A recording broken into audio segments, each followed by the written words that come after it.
Assalamualaikum warahmatullahi wabarakatuh. Salam sejahtera dan salam silaturahmi.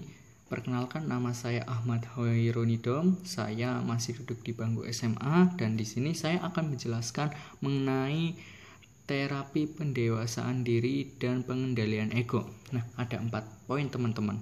Nah, poin pertama itu bagaimana sih proses awal penanganan klien?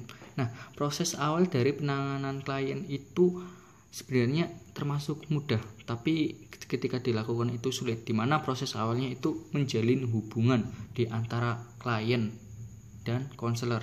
Nah, hubungan ini dapat berjalan lancar jika ada asas keterbukaan dan asas kepercayaan maupun asas kerahasiaan. Asas keterbukaan di sini adalah di mana dari klien itu mau memberikan contoh-contoh masalah dan dari klien ini itu mau memberikan solusi-solusi ataupun kesukarelaannya. Nah, mereka konselor maupun dari klien itu sendiri harus saling mempercayai. Nah, ketika sudah saling mempercayai dan klien sudah memberitahukan masalah-masalahnya, maka si klien itu tidak menyebarkan masalah-masalah tersebut, ataupun dari klien itu memberikan keterangan mengenai masalah sehingga si konselor itu dapat memahami permasalahan ataupun solusi yang harus dilakukan. Nah, poin kedua ini teman-teman, bagaimana sih cara membantu klien untuk menemukan jati dirinya dengan kondisi sudah dewasa atau belum dewasa. Nah, itu bisa kita lihat ataupun kita membantu jati diri seorang klien itu ketika kita melihat pengendalian emosinya, maupun itu anak-anak maupun itu orang dewasa. Kita dapat menemukan jati diri seseorang dengan pengendalian emosi, apakah pengendalian emosinya itu baik ataupun buruk. Contoh saja, dia sudah umur 25 tahun ke atas tapi memiliki pengendalian emosi ataupun ego yang tidak baik. Contohnya, dia lebih mementingkan diri sendiri, sering marah-marah, ataupun sering bersedih, terlalu sedih. Nah, itu bisa kita lihat. Dia sudah dinyatakan dewasa, tapi secara mental pendewasaan diri itu masih belum. Ataupun ada anak SMA yang pengendalian emosinya bagus, dapat bersosialisasi bagus maupun bermasyarakat dengan bagus, dia sudah termasuk dewasa walaupun usianya belum menginjak ranah dewasa. Seperti itu teman-teman. Nah, untuk poin ketiga itu bagaimana cara mengarahkan klien untuk mendapatkan kedewasaan dengan ditandai perubahan positif. Nah, perubahan positif itu sendiri adalah di mana yang buruk itu menjadi baik ataupun menjadi lebih baik. Contoh saja, ada seorang klien yang dimana dia itu selalu mementingkan dirinya sendiri. Dia itu seperti haknya itu lebih utama daripada hak orang lain. Nah, teman-teman, di sini kita itu mengarahkan supaya klien itu mendapatkan kedewasaannya, yang maunya buruk menjadi lebih baik ataupun menjadi sangat baik. Contohnya, kita menjelaskan bahwa semua orang itu memiliki hak dan hak itu harus didapatkan, tapi tidak dengan cara mengutamakan diri sendiri. Contoh saja, ada seorang anak laki-laki dan seorang bapak-bapak. Nah, kita harus tahu dua-duanya memiliki satu sama lain, yaitu hak. Tapi dimana kita itu jangan mengutamakan hak sendiri. Contoh, biasanya anak kecil itu ingin lebih dulu karena anak kecil itu mudah lelah dan orang dewasa itu fisiknya itu lumayan, karena umur 25 tahun itu ya kuat lah. Nah, tidak mungkin si bapak-bapak ini pengennya duluan. Nah, anak kecilnya ini ditinggal di belakang, ini yang nyerobot ke depan. Maka kita harus mengarahkan atau memberitahukan kepada bapak-bapak ini untuk tidak mengutamakan dirinya sendiri, harus melihat orang lain. Ataupun contoh saja, ada contoh biasanya ini terjadi di bis.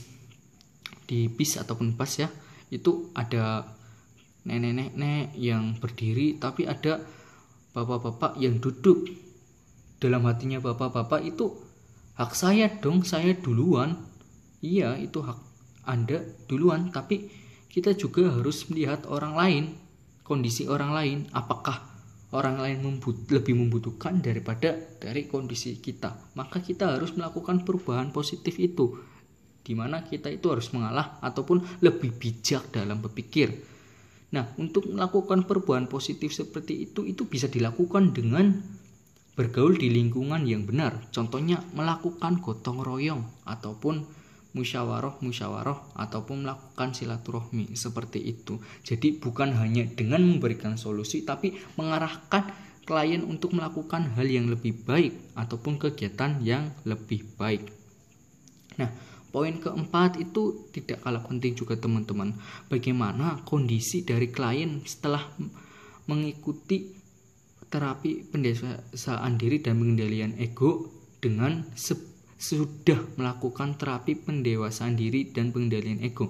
Kita lihat apakah klien memiliki perubahan yang lebih baik ataupun klien memiliki perubahan yang lebih buruk. Tapi biasanya ketika seseorang udah ada niatan ke konselor untuk menjadi lebih baik, insya Allah itu maka klien tersebut akan menjadi lebih baik. Tapi jika klien itu mengabaikan dari seperti solusi ataupun pemecahan masalah dari konselor, maka klien itu bisa dikatakan mengabaikan dan akan menjadi lebih buruk. Nah, jadi intinya itu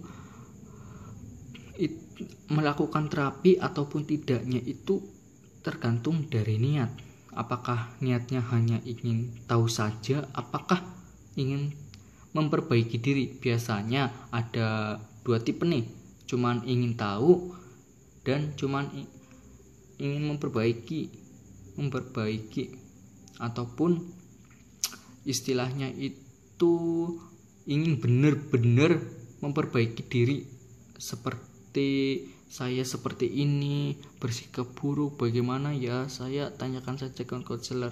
Nah, dia selain mencari tahu, dia itu memperbaiki dirinya teman-teman.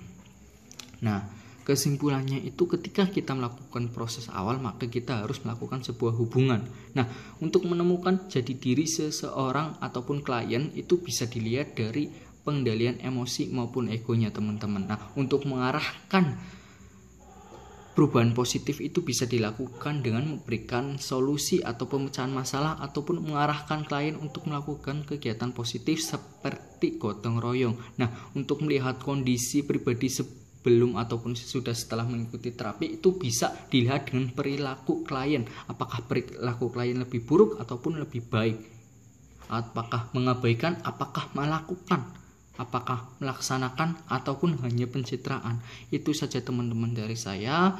Saya harap teman-teman dapat belajar dari penjelasan saya dan saya juga dapat belajar dengan saran yang teman-teman berikan setelah saya memberikan penjelasan ini. Dan mohon maaf bila saya melakukan kesalahan kata ataupun ucap terang kata saya itu kurang jelas.